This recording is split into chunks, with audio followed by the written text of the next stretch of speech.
지금부터 들려드릴 이야기는 1000년도 더 된 옛날 신라 자비왕 시절 남평 땅에서 실제로 있었던 일입니다. 바위에서 태어나 글자로 세상을 구한 한 아이의 기적 같은 이야기지요. 자, 이제 이야기 속으로 함께 걸어가 보겠습니다. 신라 자비왕 시절 남평 땅을 다스리던 현감이 한 분 계셨습니다. 유종이라는 이름의 그 양반은 모든 것을 가지고 계셨지요. 벼슬도 있고 재산도 있었습니다. 하지만 단 하나, 자식이 없었습니다. 대대로 내려온 명문가였으나 자신에 대해서 대가 끊길 위기였지요. 유종은 매일 밤 뒷마당에 나갔습니다. 정한 수를 떠놓고 북두칠성을 향해 빌었지요. 하늘이시여. 유종의 목소리가 떨렸습니다. 이 유종의 목숨을 가져가셔도 좋습니다. 눈물이 주르륵 흘러내렸지요. 오직 이 가문의 향화를 이을 혈육 하나만 점지해 주시옵소서. 매일 밤이었습니다. 비가 오나 눈이 오나 변함없이 기도를 올렸지요. 유종의 정성은 참으로 눈물겨웠답니다. 그러던 어느 날 유종은 큰 결심을 했습니다. 전국의 명산대천을 찾아가겠소. 부인이 눈물을 흘렸지요. 현감, 그 먼 길을 어찌 가시려 하십니까? 괜찮소. 반드시 돌아오겠소. 유종은 미소를 지으며 집을 떠났습니다. 처음 간 곳은 지리산이었답니다. 천왕봉을 올랐지요. 가파른 길이 숨을 턱 막히게 했습니다. 하지만 유종은 멈추지 않았습니다. 정상에 도착해서는 무릎을 꿇었지요. 산신령님, 제 간절한 소원을 들어주소서. 밤새도록 빌었답니다. 다음 날은 노고단으로 갔습니다. 그곳에서도 100번 절을 올렸지요. 일주일을 산에서 지냈습니다. 집신이 다 닳아 없어졌지요. 발에 피가 났습니다. 발가락이 부르텄답니다. 하지만 유종은 포기하지 않았습니다. 조금만 더, 조금만 더. 혼잣말을 중얼거리며 다음 산으로 향했지요. 금강산이었습니다. 먼 길을 걸어서 석 달이 걸렸답니다. 금강산에 도착했을 때는 봄이 지나 여름이 되어 있었지요. 12,000봉을 하나하나 찾아다녔습니다. 공양을 올렸습니다. 과일을 바쳤지요. 물을 올렸습니다. 매일 100번씩 절을 했답니다. 이마에서 피가 났습니다. 하지만 멈추지 않았지요. 제 목숨이 다하더라도 자식 하나만. 유종의 간절함이 하늘을 찔렀답니다. 가을이 지나갔습니다. 겨울이 왔지요. 눈이 내렸습니다. 매서운 추위가 몰아쳤답니다. 하지만 유종은 산을 떠나지 않았습니다. 구룡 폭포를 찾아갔지요. 폭포 아래 섰습니다. 100일 기도를 시작했답니다. 얼음장 같은 물이 머리 위로 쏟아졌습니다. 온몸이 얼어붙었지요. 떨렸습니다. 이가 딱딱 부딪혔답니다. 견뎌야 한다. 견뎌야 해. 하루, 이틀, 열흘이 지났습니다. 한 달이 지났지요. 피부가 터졌습니다. 병이 났답니다. 하지만 유종은 버텼습니다. 자식만 준다면. 2달째가 되었습니다. 몸이 말을 듣지 않았지요. 쓰러질 것만 같았습니다. 그래도 버텼답니다. 마침내 석 달째, 100일이 되었습니다. 유종은 폭포 아래에서 나왔지요. 몸은 만신창이었지만 정신만은 또렷했습니다.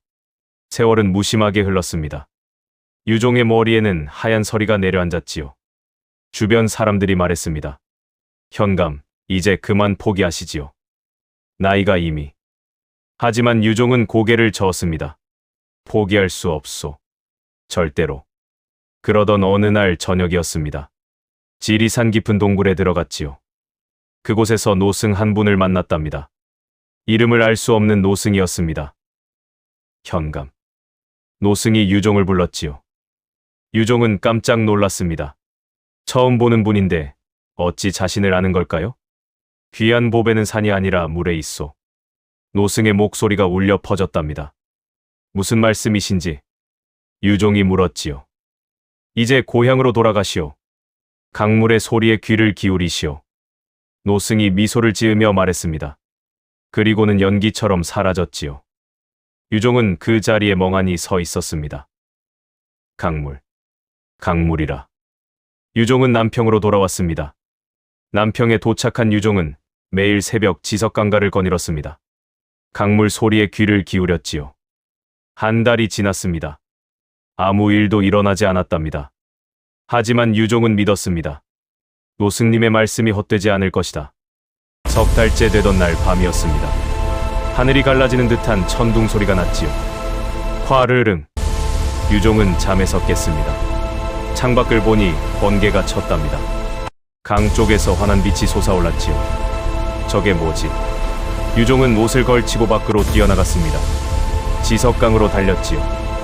강 한복판의 무남 바위, 그 위로 거대한 용이 내려앉는 환영이 보였답니다. 꿈인가? 유종은 눈을 비볐습니다. 하지만 빛은 계속 빛났지요. 강가에 도착했습니다. 무남 바위 위에 무언가 있었답니다. 배곡 같은 석함이었습니다. 저게.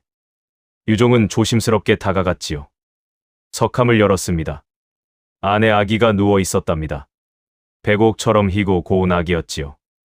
가슴에는 글자가 새겨져 있었습니다. 다성 도어션. 두 글자가 금빛으로 빛났답니다. 아기가 눈을 떴습니다. 울지 않았지요. 유종을 보며 방긋 웃었답니다. 아이고. 유종의 눈에서 뜨거운 눈물이 주르륵 흘러내렸습니다.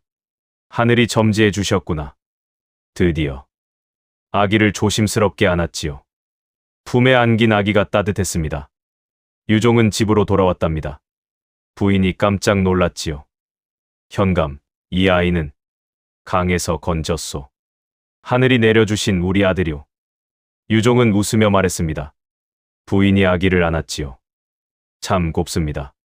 정말 하늘이 점지해 주셨군요. 눈물이 주르륵 흘러내렸답니다. 하지만 다음 날 아침, 마을 사람들의 반응은 달랐습니다. 현감댁이 강에서 아이를 주었다더라. 보자, 보자. 어디 좀 보자. 사람들이 창문으로 들여다봤지요.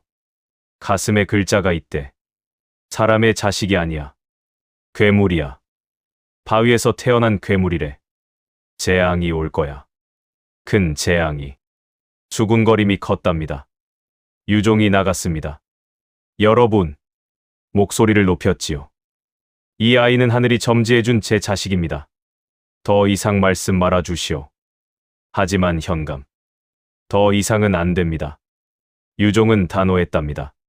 사람들은 수군거리며 돌아갔지요. 아이는 무럭무럭 자랐습니다. 이름은 다성이었지요. 가슴의 글자에서 따온 이름이었답니다.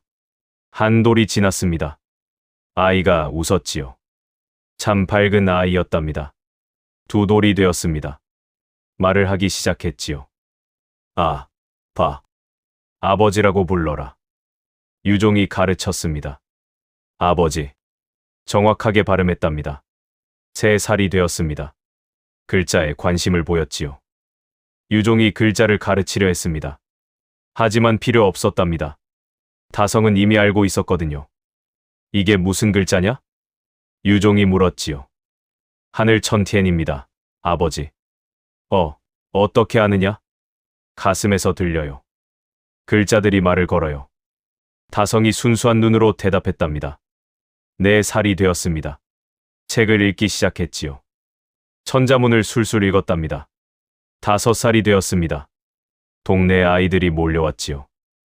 야, 바위 괴물. 다성은 마당에서 놀고 있었답니다. 너 엄마 아빠 없지? 강에서 주워온 거지? 있어요. 우리 부모님 계세요. 다성이 조용히 대답했지요. 거짓말, 괴물 자식. 아이들이 돌을 던졌습니다. 다성의 이마에 돌이 맞았지요. 피가 났습니다. 하지만 다성은 울지 않았답니다. 그냥 조용히 서 있었지요. 왜 안 울어? 괴물이라 안 아픈 거야? 울면 뭐가 달라지나요? 다성이 물었답니다. 아이들은 당황했지요. 뭐야? 말대꾸를 해. 더 많은 돌을 던졌습니다. 다성은 피했지요. 하지만 계속 맞았답니다. 얼굴이 멍들었습니다. 집에 돌아왔지요. 부인이 깜짝 놀랐습니다. 다성아, 누가 그랬니? 얼굴이 왜 이래? 괜찮아요, 어머니. 아프지 않아요. 다성은 웃으며 대답했답니다. 하지만 눈물이 주르륵 흘러내렸지요. 부인이 다성을 안아주었습니다. 울어도 돼. 참지 마. 착한 우리 아들, 참지 말고 울어. 다성이 울었답니다. 한참을 울었지요. 어느 여름날이었습니다. 장마가 왔지요. 비가 며칠째 내렸답니다. 지석강이 불어났습니다. 아이들은 강가에서 놀았지요. 비 그쳤다. 강에 가자. 5명이 강으로 갔습니다. 다성도 멀리서 보고 있었지요. 야, 바위 괴물, 저리 가. 한 아이가 소리쳤답니다. 다성은 돌아서려 했습니다. 그때였지요. 갑자기 급류가 밀려왔습니다. 이라, 살려줘, 엄마. 아이들이 물에 휩쓸렸답니다. 발을 헛디뎠지요. 물살에 떠내려갔습니다. 도와줘. 울음소리가 들렸지요. 다성이 뛰어갔습니다. 잡아. 손을 뻗었답니다. 하지만 닿지 않았지요. 물살이 너무 세었습니다. 어떡하지? 다성은 생각했답니다. 그때 가슴의 글자가 뜨거워지기 시작했지요. 글자가 금빛으로 빛났습니다. 무언가 말하고 있어. 머릿속에 글자가 떠올랐답니다. 그칠 지질. 다성은 나뭇가지를 꺾었습니다. 모래바닥으로 달려갔지요. 무릎을 꿇었습니다. 나뭇가지로 글자를 쓰기 시작했답니다. 크게, 힘차게. 그칠 지질. 첫 획을 그었습니다. 바람이 불었지요. 둘째 획을 그었습니다. 물소리가 잦아들기 시작했답니다. 셋째 획을 그었습니다. 강물이 멈추기 시작했지요. 마지막 획을 그었습니다. 완성. 순간 성난 강물이 완전히 멈췄답니다. 마치 시간이 정지한 것처럼요. 아이들이 물 위에 떠 있었습니다. 움직이지 않는 물 위에 말이지요. 뭐야? 물이 멈췄어. 말도 안 돼. 마을 어른들이 달려왔습니다. 아이들을 건져 올렸지요. 모두 살았답니다. 사람들이 다성을 봤습니다. 다성은 모래바닥에 쓰러져 있었지요. 기력이 다한 것이었답니다. 저 아이가. 다성이가 물을 멈췄어. 하늘의 아이다. 사람들의 태도가 180도 바뀌었답니다. 저 아이, 범상치 않구나. 하늘이 보낸 아이인가 봐. 유종은 다성을 안았습니다. 잘했다, 아들아. 정말 잘했어. 다성이 물었지요. 아버지, 제 가슴에 이 글자는 왜 저를 괴롭히는 이들을 구하라고 하나요? 유종은 미소 지었답니다. 그것이 내가 짊어진 하늘의 문문이기 때문이다, 아들아. 다성이 12살이 되던 해였습니다. 소문이 퍼졌지요. 남평에 천재 아이가 있다고요. 서라벌까지 소문이 닿았답니다. 왕실의 학자들이 코웃음을 쳤습니다. 시골 아이가 무슨 학문을, 허튼 소리지. 하지만 호기심은 있었지요. 한번 가서 시험해보자. 학자 7명이 남평으로 내려왔습니다. 최대감이 우두머리였지요. 당대 최고의 문장가였답니다. 유종 현감. 최대감이 소리쳤습니다. 그 아이를 내보내시오. 유종은 다성을 불렀지요. 다성아, 나가거라. 다성은 마당으로 나갔습니다. 학자들이 둘러쌌지요. 최대감이 다성을 위아래로 훑어봤습니다. 내가 물을 멈췄다는 아이냐? 예, 그렇습니다. 다성은 차분하게 대답했지요. 12살이었지만 눈빛만큼은 깊었답니다. 글이란 세상을 다스리는 칼이다. 최대감의 목소리가 날카로웠습니다. 황제는 글로 법을 만들고 관리는 글로 백성을 다스린다. 다른 학자가 거들었지요. 그런데 너는 어찌 글을 도술에 쓰느냐? 최대감이 다그쳤답니다. 다성은 잠시 생각했습니다. 그리고 천천히 입을 열었지요. 대감. 뭐냐? 칼은 사람을 가르지만 글은 마음을 꿰뚫습니다. 학자들이 웅성거렸답니다. 12살 아이가? 저런 말을? 다성이 계속 말했습니다. 제가 쓴 글자는 물을 멈춘 게 아닙니다. 그럼 뭐냐? 요동치던 물의 마음을 달랜 것뿐입니다. 최대감이 눈썹을 치켜 세웠지요. 물의 마음. 예, 대감. 다성이 고개를 끄덕였답니다. 세상 모든 만물에는 마음이 있습니다. 돌도, 물도, 나무도 말이지요. 허튼 소리. 한 학자가 비웃었습니다. 돌이 무슨 마음이 있고 물이 무슨 마음이 있느냐? 다성은 그 학자를 차분히 바라봤지요. 그럼 묻겠습니다. 봄에 꽃이 피고 가을에 잎이 지는 건 왜입니까? 그야 자연의 이치. 맞습니다. 대감. 자연의 이치. 다성이 말을 끊었답니다. 그 이치가 바로 만물의 마음입니다. 문문은 그 마음과 대화하는 언어입니다. 학자들이 조용해졌지요. 아무도 입을 열지 못했답니다. 최대감은 당황했습니다. 하지만 물러서지 않았지요. 좋다. 그럼 내 학문을 시험하겠다. 논어를 외워보거라. 어느 구절을 원하십니까? 다성이 물었답니다. 최대감이 까다로운 구절을 읊었지요. 자왈, 하기 시습지 불여겨로. 배우고 때때로 익히면 또한 기쁘지 아니한가. 다성은 막힘없이 답했습니다. 그뿐만이 아니었지요. 이 구절은 단순히 공부의 즐거움만을 말하는 게 아닙니다. 뭐라고? 배움이란 머리로만 하는 게 아니라는 뜻입니다. 몸으로 익히고 마음으로 깨달아야 진짜 배움이지요. 다성이 설명했답니다. 최대감이 눈을 크게 떴습니다. 계속해보거라. 다른 학자가 맹자를 물었지요. 측은지심은 사람의 시작입니다. 불쌍히 여기는 마음이 없으면 사람이 아닙니다. 다성이 답했답니다. 수호지심은 부끄러움을 아는 마음입니다. 사양지심은 양보할 줄 아는 마음입니다. 시비지심은 옳고 그름을 구분하는 마음이지요. 학자들은 감탄했답니다. 중용은 어떻게 이해하느냐? 치우치지 않는 것입니다. 다성이 답했지요. 하지만 단순히 중간을 택하는 게 아닙니다. 때에 따라 알맞게 하는 겁니다. 최대감이 마지막 수를 썼습니다. 이 비문을 읽어보거라. 오래된 비석 탁본을 꺼냈지요. 고대의 글자였답니다. 학자들도 해석 못한 것이었습니다. 다성은 잠시 보더니 말했지요. 이것은 고구려 광개 토대 왕비의 일부입니다. 뭐? 여기 이 글자는? 다성은 한 글자씩 풀이했답니다. 완벽했지요. 학자들은 붓을 꺾었습니다. 무릎을 꿇었지요. 우리는 평생 종이 위에서 글을 찾았습니다. 최대감이 울먹였답니다. 하지만 이 아이는 천지 만물 속에서 글을 읽고 있구나. 참으로 대단하도다. 학자들은 다성에게 절을 올렸습니다. 남평의 어린 신선이시로다. 소문은 더 빠르게 퍼졌답니다. 다성의 명성이 높아졌습니다. 서라벌 조정까지 알려졌지요. 왕은 기뻐했답니다. 훌륭한 인재로구나. 참으로 기특하도다. 하지만 간신들은 불안했습니다. 저 아이가 위험합니다. 전하. 영의정 박충이 말했지요. 무슨 말이오? 왕이 물었답니다. 저 아이가 붓을 들면 민심이 움직입니다. 장차 나라를 훔칠 재앙이 옵니다. 허튼 소리, 어린아이를 가지고.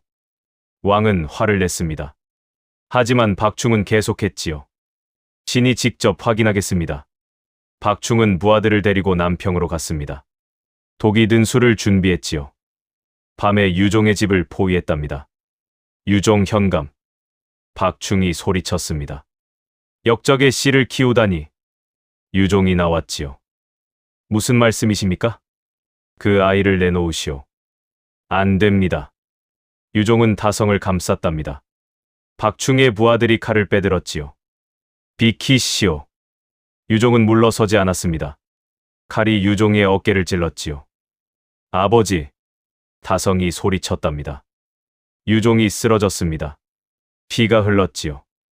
다성은 아버지를 안았답니다. 눈물이 주르륵 흘러내렸지요. 아버지. 아버지. 다성의 눈물이 땅에 떨어졌습니다. 그 순간이었지요. 땅이 흔들렸습니다. 지석강이 출렁거렸지요.